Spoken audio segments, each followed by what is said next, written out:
Student से मेरा मतलब सिर्फ वो नहीं है कि जो अभी स्कूल्स में है, कॉलेज में, स्टूडेंट से हर वो आदमी है जिसका दिमाग खुला हुआ है। तो इसका लिंक है लर्निंग से, लर्निंग एटीट्यूड से। लर्निंग एटीट्यूड जहां खत्म हुआ वहां से आपका बुढ़ापा शुरू हो गया। Absolutely, let's give a big hand for him.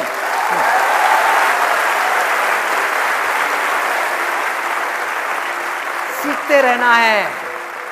जो सीख रहा है वो जिंदा है, जिसने सीखना बंद किया वो जिंदा लाश है। कड़वा है लेकिन सच है, कड़वा लगेगा लेकिन सच है भाई। तो क्या करना है, कैसा डिजायर अपने अंदर हमको जाकर के प्लांट करना है? बड़ा सिंपल है। एक, कि मेरे को सिर्फ अपने लिए नहीं जीना। अरे मेरे साथ जो होगा सो होगा, देखा जाएगा, लेकिन मेरे को किसी ना किसी के काम आना है इस पूरी की पूरी दुनिया में, और वो मैं सिर्फ तब आ सकता हूं किसी के भी काम। फिर चाहे वो कोई इंसान हो, यहां पर जो लोग बैठे हैं उनके आप काम आना चाहते हो, या भगवान।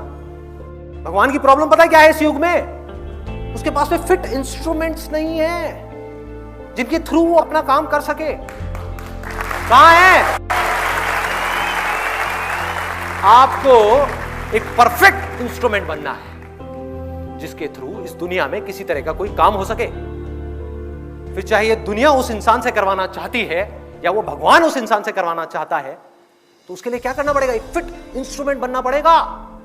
फिट इंस्ट्रूमेंट आप कब बन पाओगे? अगर आप एक स्टूडेंट हो तो आपको पढ़ना पड़ेगा, अभी पढ़ना पड़ेगा। There is no other way out. जैसे जैसे ये डिजायर आपके अंदर पनपेगा कि मुझे कुछ अच्छा करना है इस दुनिया के लिए, कब कर पाओगे? जब आप अंदर से स्ट्रांग हो। आप अपने बारे में सोच रहे हो 24 घंटे, तो आप किसी का क्या भला करोगे? आप उसकी आंख में झांक करके देखोगे और अपने फायदे के बारे में सोचोगे, क्या भला करोगे किसी का? नहीं कर सकते। वो सिर्फ तब कर सकते हो जब पूरी तरह से डिजायर आपके ऊपर हावी हो जाए। कह रहे मर जाऊंगा, कट जाऊंगा, इस दुनिया के अंदर अंधेरा है ना, खुद को जला दूंगा, तपा दूंगा, लेकिन रोशनी कर जाऊंगा।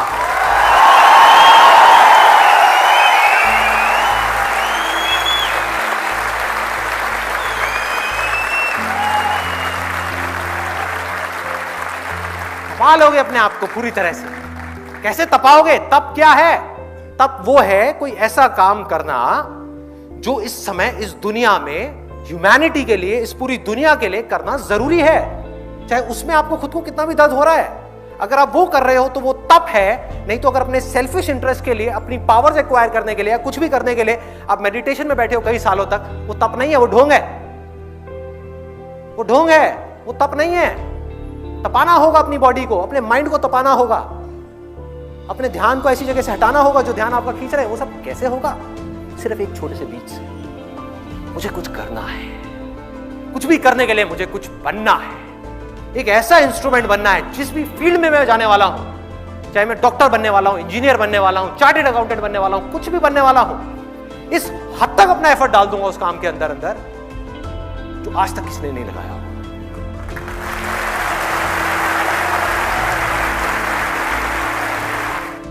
मैं अब क्या करने वाला हूं, एक छोटा सा ऑडियो प्ले करूंगा यहां पे डॉक्टर एपीजे अब्दुल कलाम का। आप में से कितने लोगों ने, उनकी एक ऑटोबायोग्राफी है यूट्यूब के ऊपर जो गुलजार ने बोली, गुलजार साहब ने, कितने लोगों ने सुनी है? किसी ने नहीं। देखो क्या हो रहा है। हनी सिंह के गाने कितने लोगों ने सुने हैं?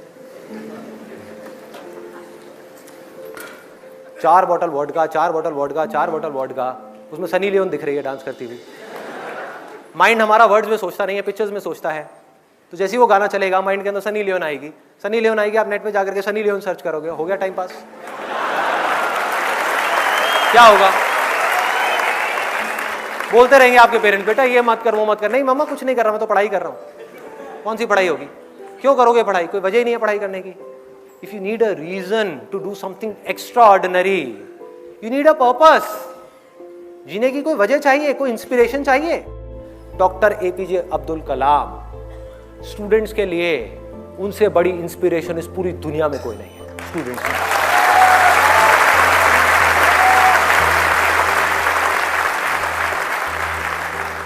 प्ले कर दो एक बार, वो ऑडियो प्ले कर।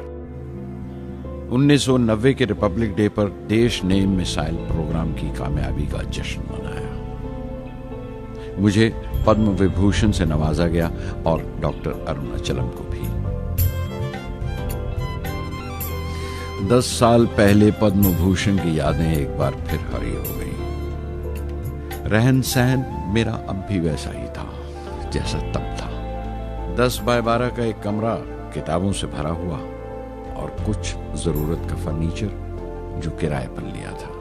फर्क इतना ही था कि तब यह कमरा त्रिवेंद्रम में था, अब हैदराबाद में। वेटर मेरा नाश्ता लेकर आया, इडली और छाछ, और आंखों में एक खामोश मुस्कुराहट मुबारकबाद की। मैं अपने हमवतनों की इस नवाजिश से छलक गया।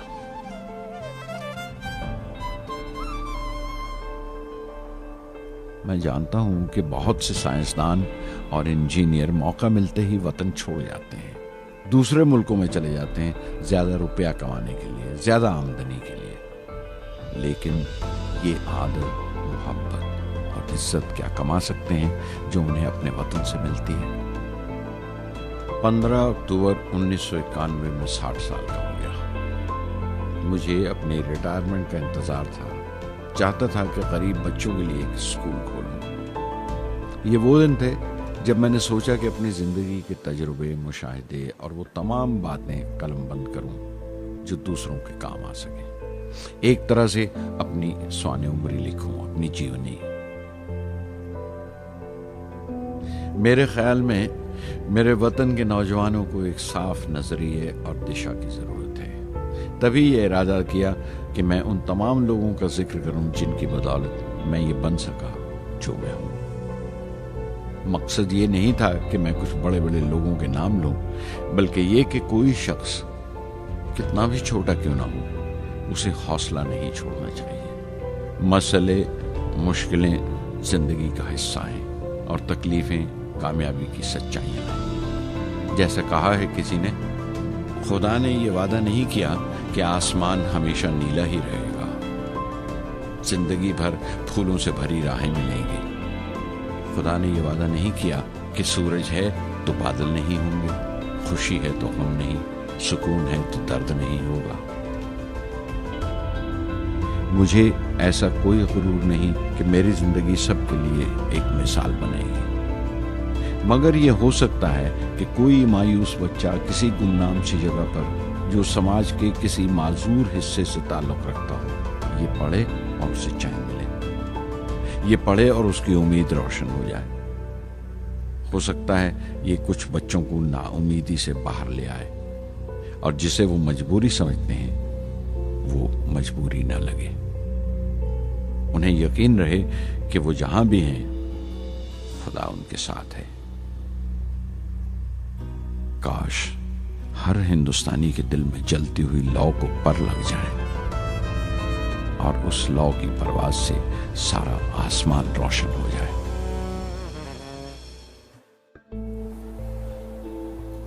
ऐसे लोगों को सुनना है, ऐसे लोगों की बातें अंदर जाने देनी है। सोचो अगर आपकी भी सोच ऐसी हो जाए तो क्या होगा।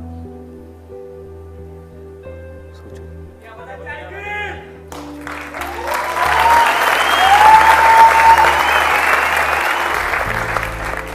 दुनिया बाद में बदलेगी, पहले आपकी जिंदगी बदलेगी। सबसे पहले दुनिया को आप तब तक नहीं बदल सकते जब तक खुद को नहीं बदलोगे। एक बार अंदर ये पनप गया ना, मुझे भी कुछ ऐसा करना है यार, कुछ तो करना है, हौसला बनना है दुनिया के लिए।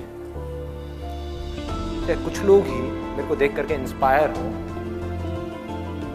कुछ करना है। ऐसी थोड़ी आया और चला गया, क्या है, कुछ करना है। ऐसे लोगों को सुनना है, ऐसे लोगों की ऑटोबायोग्राफीज को सुनना है। क्या नहीं कर सकते आप? क्या फर्क है उनमें, डॉक्टर कलाम में, मुझ में, या ऐसे और पता नहीं कितने आए और कितने गए और कितने और आने वाले हैं? क्या फर्क है? एक झूठ है जो जाकर के आपके दिमाग में किसी ने घुसा दिया है कि फर्क है, फर्क है, फर्क है, उनके अंदर कुछ स्पेशल है, उनके अंदर कुछ स्पेशल है। अरे किसी के अंदर कोई स्पेशल नहीं है, कुछ नहीं है। जिसका डिजायर जितना बड़ा है उसकी सक्सेस उतनी ही बड़ी है।